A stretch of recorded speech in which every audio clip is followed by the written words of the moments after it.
Welcome to Community Conversations. I'm your host, Steve Mantis, and it's my great pleasure today to have as my guest Michelle Derosier, a filmmaker here in Thunder Bay. Welcome, Michelle. Hi, welcome. Thank you. Thank you.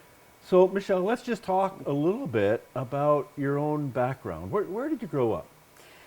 I grew up in northwestern Ontario, around the Dryden area. I am a member of Migizi-Sagegun First Nation, Eagle Lake First Nation, but I also grew up in the little towns around there as well. You know, Denarwick and Wabagoon and Diamond and all those little places that, we drive through. Right, that's right. Small town girl, always a small town girl.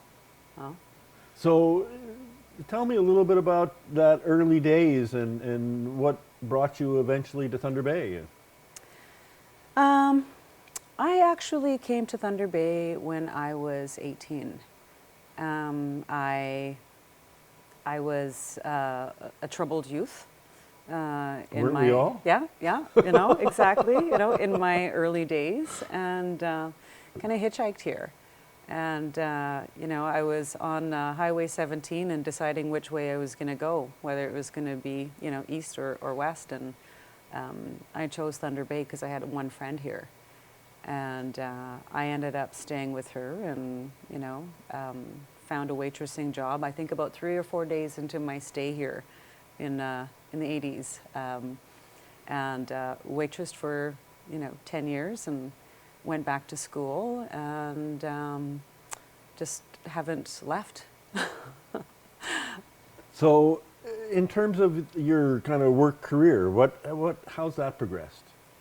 Well, as I said, I waitressed, and that in and of itself is an education. I was a bartender and waitress for many years.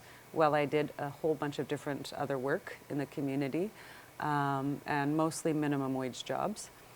And I ended up, going back to school to Lakehead University, where I went and received my social work degree. And I did that for a number of years. I did counseling for, I think, about 12 years with First Nations people, and mostly youth. My last job was actually at Lakehead University. I was the Aboriginal social worker there. Okay. And so I worked with the Aboriginal student population at Lakehead. And, but it was actually through that actually took me into doing film work. When you're doing one-on-one counseling sometimes, especially with First Nations youth, you tend to hear a lot of, stories, and you listen to a lot of stories of trauma.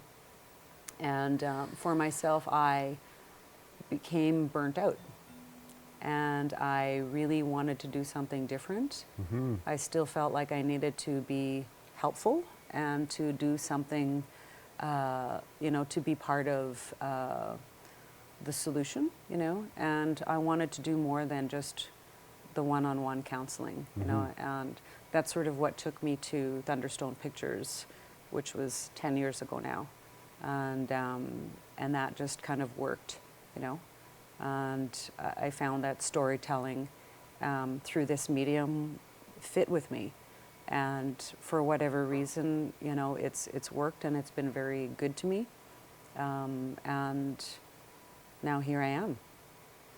And we're so glad you are here because there's exciting news. Though before we get there, it's funny, I think I've seen some really good social workers that were waitresses. Mm-hmm. You don't really expect, but here's a person who's dealing all day long with people, and Mm-hmm. good ones are really tuned in Mm-hmm. to the people that they're serving and working Mm-hmm. with. So you've got this kind of progression. You're gaining your chops in a way. You're getting your education and seeing, hey, things can be different. And through art, through film, you've taken that on, and you've just come back from the Sundance Film Festival. This is like the top of the heap. You had a film in the film festival. Tell me a little bit about that. Yeah, where to start? Yeah, where to start? Let's start with the film. Uh-huh. So this was the Grandfather Drum, and I remember, I don't know where I learned a little bit about that grandfather drum years ago. What's the story of that drum? Let's start there. Well, how this sort of project, how I started thinking about this was actually a very, very brief conversation with my mother.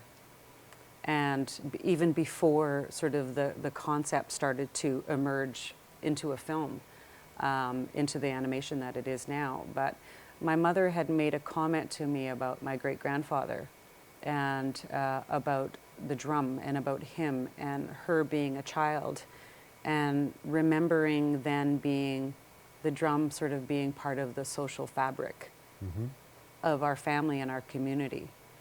And when she talked about that, something very different, it felt very different than where we are today. You know, I sort of imagined this little girl running around and, you know, there being the presence of the drum and being, you know, part of everyday life. And I started to think about the drum and the presence of drums in my family, but also in other cultures. And I was just curious about the drum and the significance of the drum around the world. You know, that's kind of where my thinking went. Right. Because I mean, if we stop and think about it, you can think about the drum and you see it all over the place. Yes. You know, in Celtic cultures or in African cultures or in, you know, many different groups of people around the world Yep. have drums. Yep. So what do those mean for other people?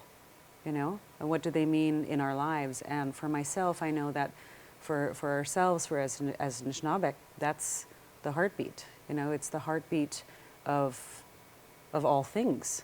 So when that stops, or when that is no longer heard, what starts happening to people? And I started thinking about that and reflecting on that in my own life and within my own family. You know, I had grandparents, all of my grandparents had went through the residential school system, you know, for example, which I think that many Canadians are now starting to understand a lot more than they ever have. And the impact that that has had on our lives. And how the drum is directly connected, you know. So these are things that I started to think about. And it sort of took me to, you know, Pekanchkum, where I did some trauma work. I was working there as a social worker for a few months. And Jim Morris, who is the executive director there and does a lot of work around, you know, suicide prevention and improving the lives of First Nations people. He's been working at it for a long time, and we started talking about this specific drum. He told me about this specific drum that happens to live in the Red Lake Museum. Right. Right? And it's Namawin's drum.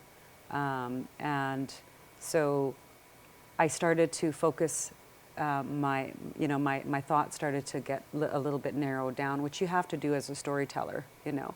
And I sort of settled on creating an animation around that particular drum. And so it's based in truth, and it's based on a true story, but it also has many other elements of different stories. So, I mean, it's not, you know, completely a true story, but I mean, because, you know, with film, we fictionalize, you know, but it is based on that particular drum that lives in northwestern Ontario. Cool. We just need to hang on right there. We're going to take a short break. We'll be right back. Please stay with us.